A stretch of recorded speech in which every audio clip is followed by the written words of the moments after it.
Hello, my name is Juliana Garaizar, and I'm the head of the Houston Incubator and the VP of Innovation for Greentown Labs. Today, I'm going to talk about how to leverage oil and gas skills for the energy transition. And before that, I'm going to make sure you know about Greentown Labs. So Greentown Labs is the largest climate tech incubator in North America. We were founded more than 10 years ago in Boston, where four entrepreneurs who were outgrowing their MIT lab decided to rent chairs and resources. So our space has a climate tech focus and expertise. And in Boston, we have 3 buildings. And we just opened a 4th building here in Houston to accelerate the energy transition, accounting all to 140,000 square feet.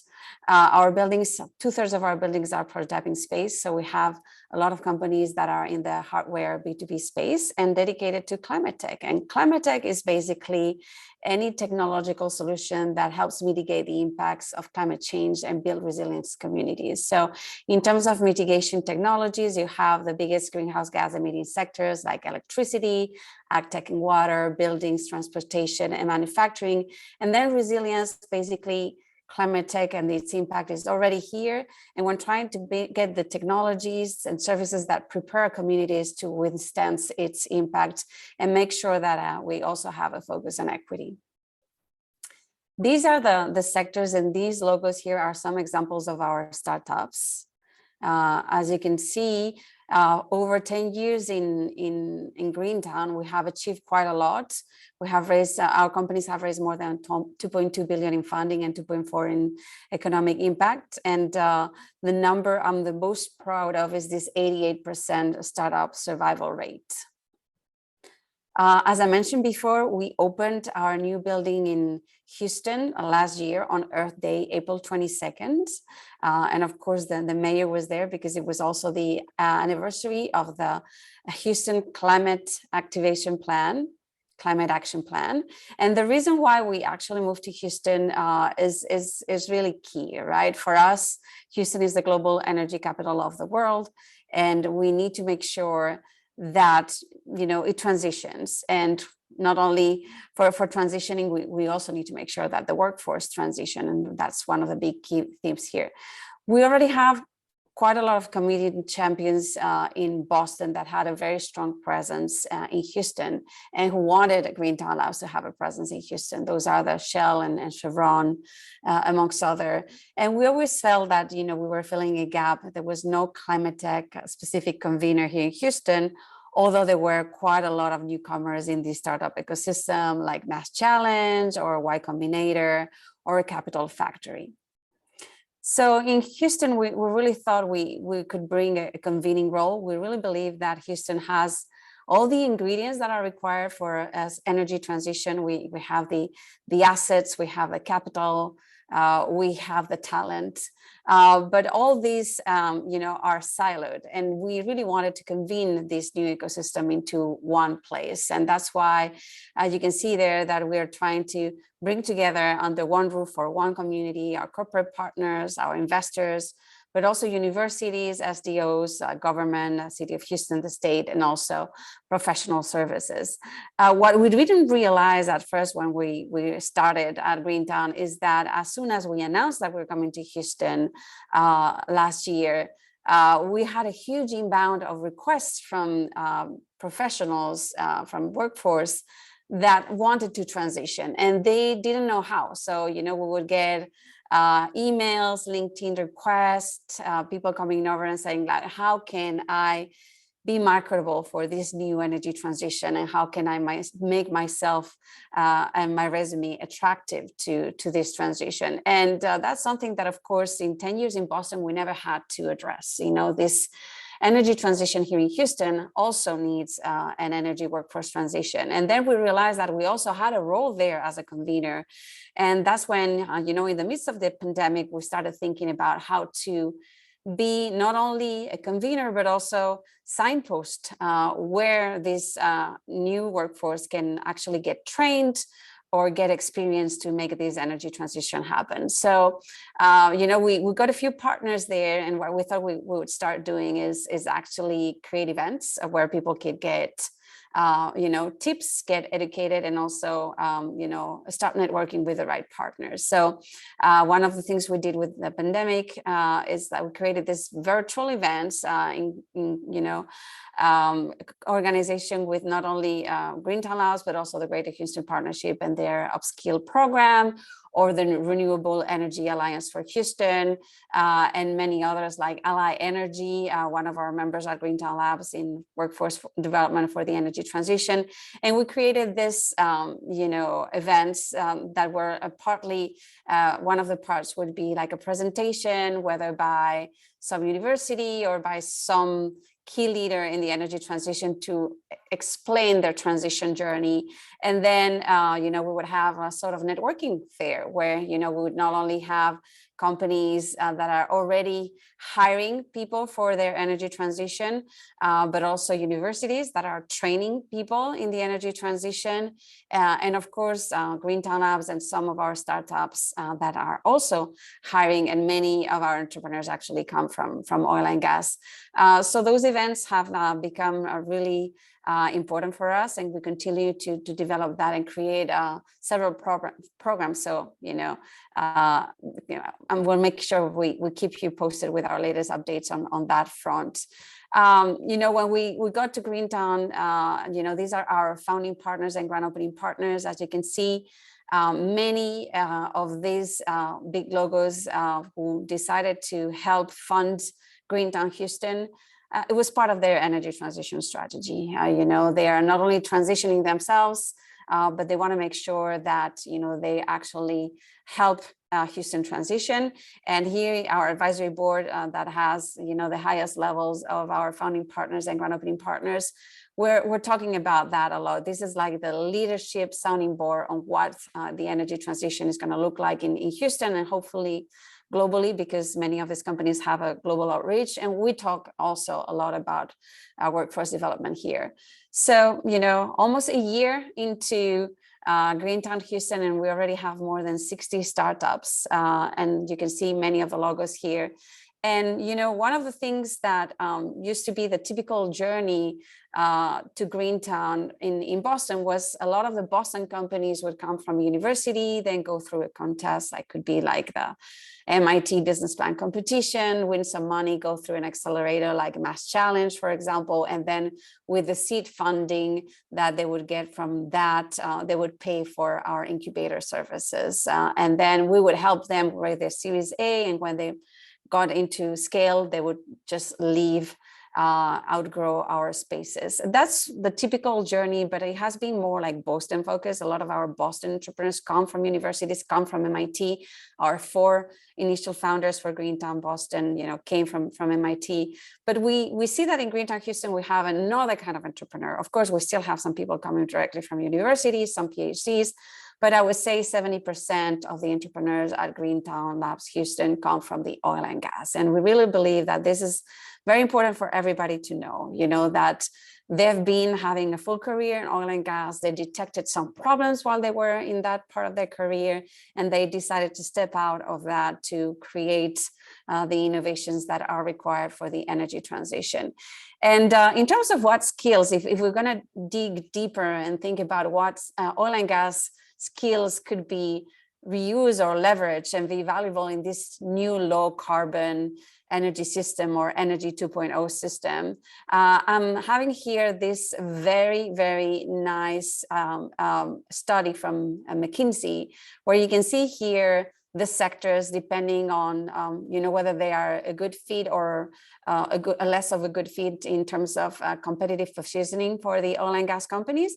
And also in the x-axis, you have the attractiveness, whether it makes sense for these companies to get into those sectors depending on how attractive the market is.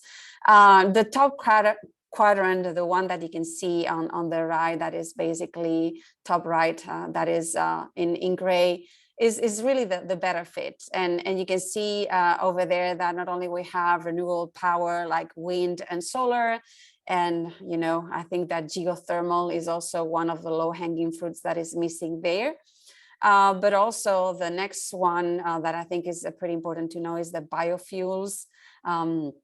hydrogen there that you can see on the right side, and carbon capture, without forgetting, of course, about the voluntary carbon markets. And if we dig a little deeper into all this and the reasons why, you know, we have a lot of synergies there, and why we believe those are the low-hanging fruits for oil and gas workforce to get into, it's in terms of familiarity. And you can see in the renewable power, you know, a lot of the capacities and capital project and supply chain that, you know, not only the wind, but also, as I mentioned, the geothermal have is very similar to what the oil and gas requirements have been.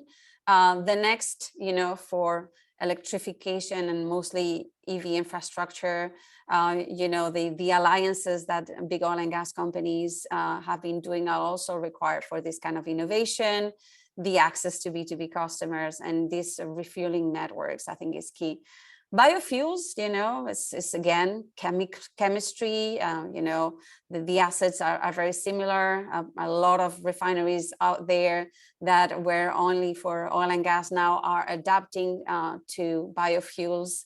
And, you know, the change is more or less seamless. And of course, again, having the access to B2B customers is key.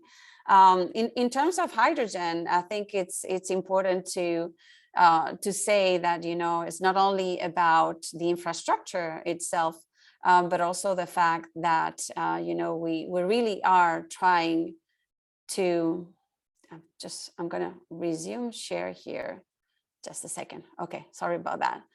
That, you know, the operational facilities, the fact that, you know, we also require pipelines to get the hydrogen, the logistics, the network, and the access to for scale, not only to blue hydrogen, but also to the carbon capture and utilization and storage is kind of key.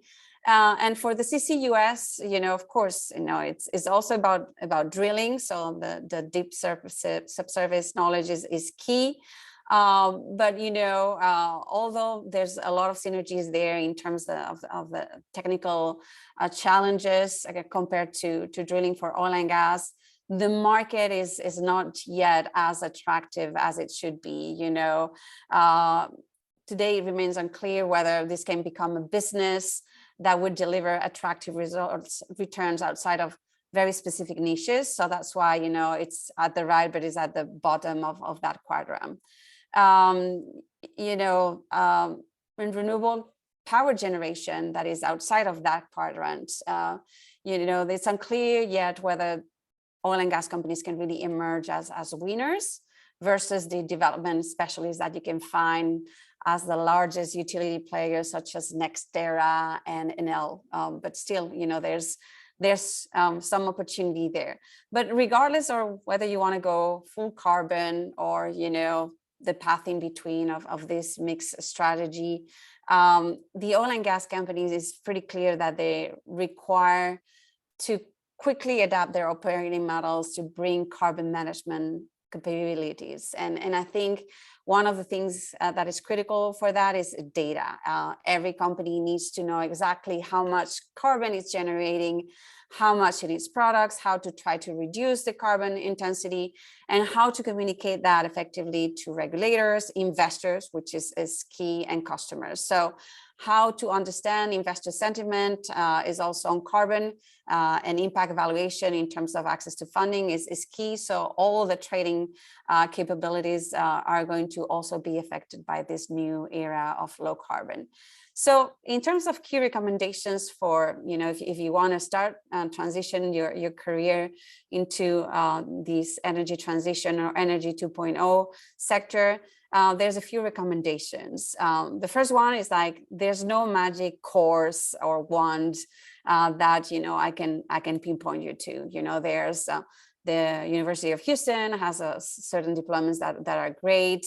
You know, Rice, many others like the Houston Community College has a solar technician course, and pretty soon they're trying to get a wind technician course. So, but in general, there's a lot of self-learning, you know, and having that learning mentality that is going to be key to get into the energy transition, one of the things that you might not know is that more than half of the technologies that are going to be used for net zero have not been actually even invented, So that's why this learning mentality, the fact that you should start networking with innovators or listen to podcasts to be having the latest trends is very important, because everybody is learning. And also what is also pretty important is your capacity to teach, these key new learnings. And in many companies out there, they are creating these new positions out of the people who are already in those companies. So